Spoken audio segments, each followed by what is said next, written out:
আসসালামু আলাইকুম, কি অবস্থা আপনাদের? আশা করি আলহামদুলিল্লাহ ভালো আছেন।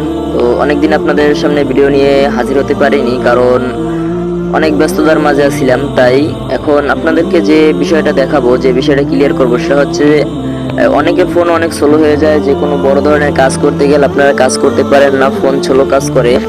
অনেকে দেখা যায় নতুন ফোন কিনছে, কেনার পরে দেখা যায় যে কিছুদিন ভালো সার্ভিস দেওয়ার পরে দেখা যাইতেছে যে ফোনটা অনেক স্লো হয়ে যায়, কোনো কাজ করা যাইতেছে না। এই ধরনের সমস্যা যারা ভুগছেন তাদের জন্য এই ভিডিওটা। তো আজকে দেখাবো যে কিভাবে ফোন যে স্লো হবে, এই স্লো যে না হয় সেইটা কিভাবে করা যায়, সেটাই কিন্তু আপনাদেরকে দেখাবো। তো আমার চ্যানেলে যারা নতুন দর্শক, অবশ্যই চ্যানেলটিকে সাবস্ক্রাইব করে পাশে থাকা বেল আইকনটি বাজিয়ে দিবেন, যাতে পরবর্তী নতুন নতুন ভিডিও পেতে পারেন। তো চলুন কথা না বলে এই ভিডিওটি শুরু করা যাক। তো আপনাদের ফোনে যে ক্রোম ব্রাউজার নামে যে অপশন আছে, এই ক্রোম ব্রাউজারে চলে যাবেন। চলে যাওয়ার পর যে উপরে যে 3 ডট আইকন দেখতে পাচ্ছেন, এখানে একটি ক্লিক করবেন। ক্লিক করে দেওয়ার পর নিচে একটু স্ক্রল করবেন। স্ক্রল করলে দেখতে পাবেন যে সেটিংস নামে একটা অপশন আছে। এখানে যদি আমরা ক্লিক করি, ক্লিক করার পর আমরা আবার নিচে স্ক্রল করব। স্ক্রল করার পর এখানে আছে SITE সাইট সেটিংস, এখানে একটি ক্লিক করব। ক্লিক করার পরে আমরা একবারে নিচে চলে যাব। নিচে চলে আসার পর এখানে যে আছে ডাটা স্টোরেজ, এখানে আমরা একটি ক্লিক করব।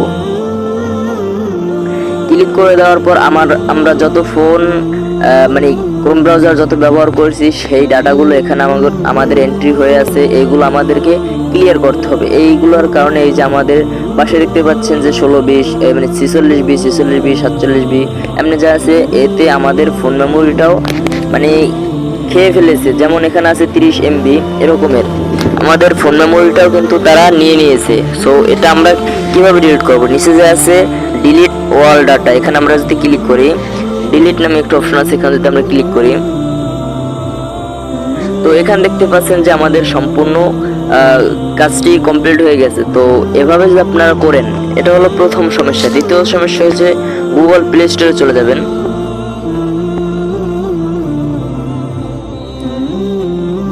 গুগল প্লে স্টোরে আসার পর উপরে যে আপনাদের জিমেলের যে আইকনটা আছে, সেখানে একটি ক্লিক করবেন।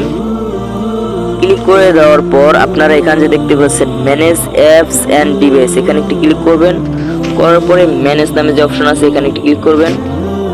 করার পরে যে দিস ডিভাইস, এখানে একটি ক্লিক করবেন। করার পরে এখানে অনেকগুলো অপশন আসবে, হয়তো আপনাদের ফোনে আসতে পারে দিস ডিভাইস এবং নট ইনস্টলড। তো আমরা নট ইনস্টলড এখানে একটি ক্লিক করব। করার পরে এখানে যে দেখতে পাচ্ছেন যে অনেকগুলো অ্যাপস, এই অ্যাপসগুলো কিন্তু আমার ফোনে নেই। এগুলো কিন্তু এই জায়গায় আমার স্টোরেজ মানে তারা নিয়ে নিয়েছে। তো এইগুলো আমরা ডিলিট করব। এইগুলোর কারণে আমাদের ফোন স্লো হয়ে থাকে। তো আমরা এইগুলো সব মার্ক করে নিব।